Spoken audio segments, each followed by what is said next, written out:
Kabisote, kabisote, kabisote. Tsachamba tayo ng lutong Loming Batangas mga kabisote. Binigyan kasi tayo ng Lomi Noodles ni Pepep, Joseph Santa Ana. Maraming salamat sa iyo kaibigang Pepep. Hindi man ito yung authentic na pagkakaluto ng Loming Batangas, pero mga kabisote, yung lasa palag naman. Marinate muna natin yung pork liver sa toyo, kalamansi at paminta. Para atay pa lang, masarap-sarap na yung lasa niya kabisote. After 30 minutes na kamarinate, i-dredge lang natin sa flour, both sides kabisote. Then iprito natin 2 to 3 minutes per side. Tapos iset aside mo lang yan kabisote ha, kasi ipang tatoppings natin yung atay na yan. Then simpleng gisa lang kabisote, bawang at sibuyas lang, wala nang marami pang regado.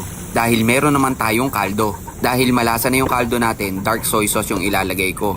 Then nilagyan ko lang ulit ng konting paminta. Tapos ilalagay ko na yung Lomi Noodles. Binantuan ko pala yan sa mainit na tubig. Tapos ibuhos na natin yung mixture ng water at cassava flour.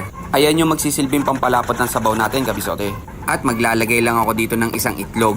Tsaka ako imemekos-mekos tapos gagarnish ko ng onion leeks. At ayun na nga, ganun lang kasimple at kadali. Nadali na natin yung Loming Batangas mga kabisote. Sa pagluluto, huwag kang matakot tsumamba. Wala namang mali doon mga kabisote. Either you win or you learn lang yan kabisote.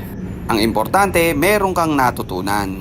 Lahat ng kusinero ay nagsimula sa wala hanggang unti-unti silang natuto. Kaya huwag kang mawawala ng pag-asa. Keep on trying lang kabisote. Oh, ano pang hinihintay mo kabisote? Tara, kakain na!